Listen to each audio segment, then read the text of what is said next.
মৃত্যু কোনোভাবেই আসলে মেনে নিতে পারছেন না এই সতীর্থরা। ঢাকা বিশ্ববিদ্যালয়ের শিক্ষার্থী, বিভিন্ন সংগঠন, হলের নারীরা এসেছেন, ছাত্ররা এসেছেন, কিন্তু তার বাইরেও বিভিন্ন দলের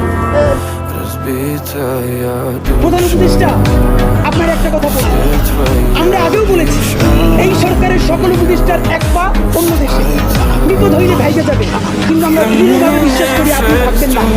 এর প্রমাণ আপনি যদি থাকতেন, কোন দেশ আপনারা রাখতে চায় না বলেন?